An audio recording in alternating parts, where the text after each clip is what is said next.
నమస్తే, welcome to meta news. ఇక మ్యాటర్లోకి వచ్చేస్తే, అసెంబ్లీ ఎన్నికల్లో ఓటమి తర్వాత అడ్రస్ లేని ఆ మాజీ మంత్రి ఏడాది తర్వాత ఎట్టకేలకు బయటకు వచ్చారు. పార్టీ విస్తృత స్థాయి సమావేశంలో పాల్గొన్నారు. అయితే తమ నేత బయటకు వచ్చాడని ఆ పార్టీ శ్రేణులు సంబరపడే లోపే ఆయన ఒక పెద్ద బాంబు పేల్చాడు. ఆరోగ్యం బాగోలేకపోవడం, ఇతర కారణాల వల్ల ఇన్నాళ్ళు బయటికి రాలేదని చెబుతూనే తాను పార్టీ మారాలనుకుంటే జిల్లా మొత్తం తీసుకెళ్తానంటూ సంచలన వ్యాఖ్యలు చేశాడు. అంతేకాదు, కూటమి ప్రభుత్వం పైన విమర్శల సమయంలో రెండు పార్టీల జోలికి వెళ్లనని ఆయన ప్రధానంగా టీడీపీనే టార్గెట్ చేయటం పెద్ద చర్చనీయాంశంగా మారింది. ఆయన తీరు చూస్తూ ఉంటే జనసేనలోకి వెళతారనే అనుమానాలు కూడా ఇప్పుడు వ్యక్తమవుతున్నాయి. శ్రీకాకుళం జిల్లాకు చెందిన వైసీపీ కీలక నేత మాజీ మంత్రి ధర్మాన ప్రసాదరావు ఓటమి తర్వాత తాడేపల్లి ప్యాలెస్ మొక్కవైతే చూడటం మానేశారు. జగన్ జిల్లా సమీక్ష నిర్వహించినా ధర్మాన హాజరవడం లేదు. దీంతో ఆయన పార్టీ మార్పు ఖాయమని పొలిటికల్ సర్కిల్స్లో రచ్చ జరిగింది. ముహూర్తం కూడా కుదిరిందని, జనసేన లేదా బీజేపీ కండువా కప్పుకోవటమే ఆలస్యమని పుకార్లు కూడా షికారు చేశాయి.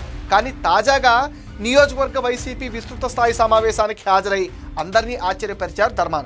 అయితే ఇక్కడ తనదైన ప్రసంగంతో వైసీపీ అధిష్టానాన్ని గందరగోళంలోకి నెట్టేశాడు.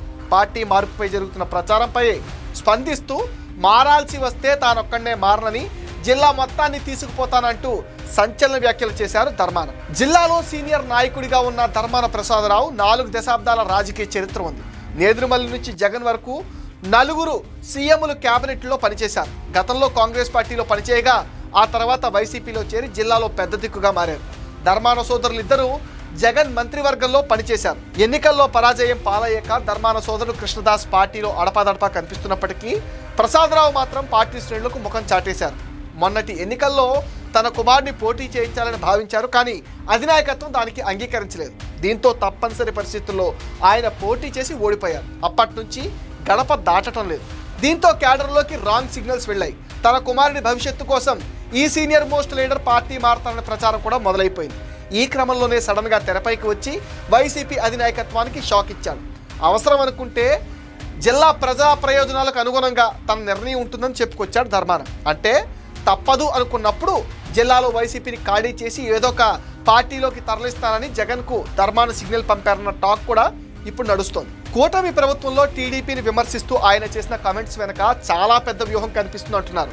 కూటమి ప్రభుత్వంలో జనసేన బీజేపీ పాత్ర ఏమీ లేదని, అసలు పవన్ అమాయకుడని ఆయన అభిప్రాయపడుతున్నట్టుగా చెప్తున్నారు. ఇలాంటి కామెంట్స్తో ఆయన రెండు పార్టీలోకి వెళ్లేందుకు ఆప్షన్ తెరిచి పెట్టుకుంటున్నారని రాజకీయ వర్గాలు కూడా భావిస్తున్నాయి. ఏడాది పాలన పైన టీడీపీ శ్రేణులు ప్రజల మధ్యలోకి వెళుతున్నారు.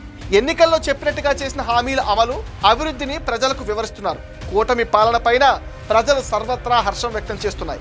ఎన్నికల్లో ఇచ్చిన విధంగా హామీలను నెరవేరుస్తూ ప్రభుత్వానికి మద్దతుగా నిలుస్తున్నారు. కానీ ధర్మానకు ఇవేమీ కనపడటం లేదు.